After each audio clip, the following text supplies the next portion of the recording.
Now we are going to start with the protozoan disease, that is malaria. Malaria is a communicable disease which is caused by a protozoan blood parasite. You know, Plasmodium have four species: Plasmodium vivax, Plasmodium malariae, and Plasmodium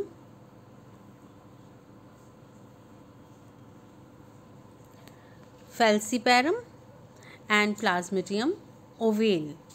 Plasmodium vivax, it causes Benign malaria, in which the fever comes after every 48 hours, and it is most occurring in tropical as well as in a temperate region.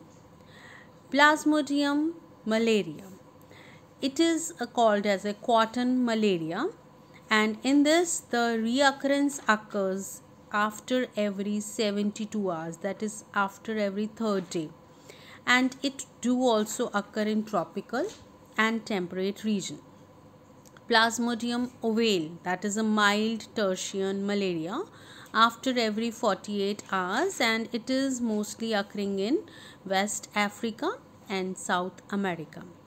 Plasmodium falciparum, which is the most serious and fatal malaria, it shows effect daily and reoccurs after every third day, and it is mostly in the tropical area. So it is the most serious and fatal malaria, that is the Plasmodium, caused by Plasmodium falciparum, and it is caused by a female Anopheles mosquito. Now malaria is more common in tropical and subtropical countries. 29th August is celebrated as Mosquito Day because on that day Sir Ronald Rose established the mosquito malaria relationship. In the case of life cycle of malarial parasite, Plasmodium shows digenetic life cycle. What does digenetic means? That it complete its life cycle in two hosts. It has two life cycle. One is the asexual part of the life cycle and one is the sexual part of the life cycle. Asexual part of the life cycle is completed in human being, whereas sexual part of the life cycle is completed in female Anopheles mosquito. As it is completing the sexual part of the life cycle in mosquito, so the primary host is mosquito. Mosquito also acts as a vector as it helps in spreading the disease. And as it completes the asexual part of the life cycle in man, so he is considered as a secondary host. So life cycle of Plasmodium is digenetic. You can see in the diagram that here when the mosquito bites the body, then it spreads the sporozoites. You can see over here. So sporozoites are the infected stage of parasites. Sporozoites are minute, slightly curved, sickle shaped, which are tapered at two ends. They are motile, performing the vibratory or the gliding movement. Now, they are entering into the liver. Liver cells are called as the hepatocytes. So they start entering into the liver where they feed themselves from the liver cell. They rupture the liver cell, and from the liver cell they enters into merocytes, enters into the RBCs. You can see over here that from the liver they are entering into bloods, and that is into the RBCs. They are going to burst the RBCs. So from the liver the parasite reproduces asexually in the liver cell. That means it multiplies in a number, bursting the liver cell, and are released into the blood as a cryptomerozoites. You can see merozoites are written over here. Then it enters into these merozoites, enters into the RBCs. The parasite reproduces asexually, means it multiplies in number by mitosis. In red blood cells, they cause the bursting of red blood cells, and repeating cycles of fever and other symptoms can be seen.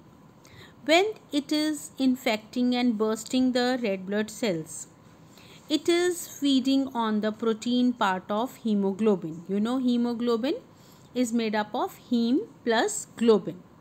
So, heme is the iron part and globin is the protein part. So, in this case, what happens is the host RBCs, hemoglobin is broken into a protein globin and a iron pigment hemetin. The host RBCs with the amoeboid parasites releases a chemical which is called as a hemozoin, and that hemozoin, when released in blood, cause chill, body pain and malarial fever. You can see over here at the last, asexual reproduction in RBCs, bursting RBCs release hemozoin, which leads to the malarial fever and the other symptoms. Now, over there, some of the merozoites multiply and forms gametocytes. Some of the merocytes in the RBCs grows into gametocytes, smaller male microgametocytes and large female macrogametocytes. Now, these gametocytes are present in the blood. When female Anopheles mosquito sucks the blood of infected human being, I am repeating, infected human being, when female Anopheles mosquito suck the blood of an infected human being, then RBCs contain gametocytes, which is then sucked by the mosquito, and that enters into the stomach of the mosquito. So, female mosquito sucks the blood with the gametocyte that enters into the gut. Fertilization and development in mosquitoes occurs in their gut. Gut is the stomach part. All the stages, what happens, occurs in the stomach.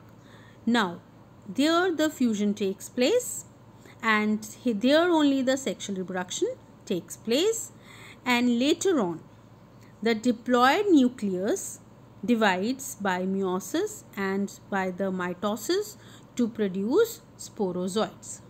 You can see at the top, mature infected stage, that is sporozoite, escape from the intestine and migrate into mosquito's salivary gland. Now, mosquito bites the another healthy man which is not already infected. So, these sporozoites, which are motile, enters into the salivary glands of the mosquito, are inoculated in the body of the man and infects them. One bite of mosquito may inject thousands of the sporozoites. So, symptoms of malaria appear several days after infection. The interval period is called as the incubation period. And at that time, when the malarial symptoms are shown, at that time the hemozoin is breaking the hemoglobin. So, malarial attack is preceded by headache, nausea, loss of appetite, constipation and malarial fever, means shaking, chills, headache, muscular pains and pain in joints.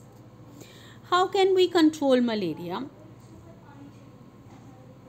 Now, in this, there are various ways by which we can control the malaria. In that case, first of all, you know that the ditches, ponds, pools, if they contain water, then it is a breeding place for mosquitoes. So, it must be filled up. Spray the ponds with kerosene oil or some insecticide to kill larvae and pupae of the mosquito, so that they may be killed in their early stages only, and then we can prevent the further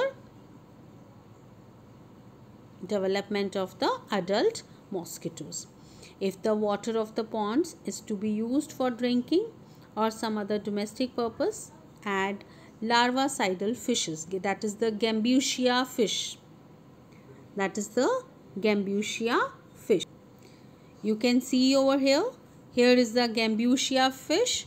These are the larvivorous fish like Gambusia in ponds and guppy.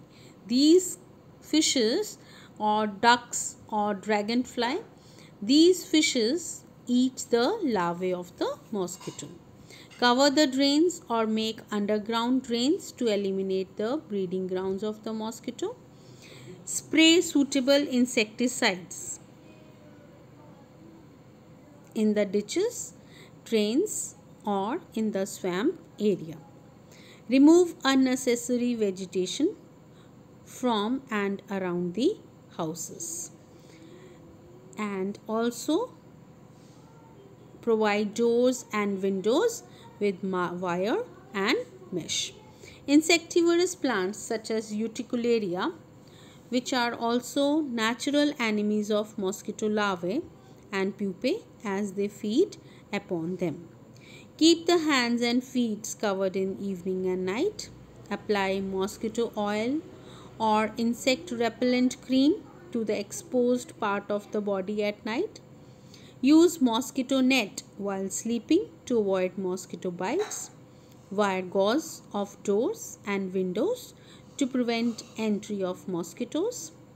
Effective drug of treatment for the malaria are quinine, chloroquine and daraprim. So these are the treatments which are given in the case of malaria. Thank you.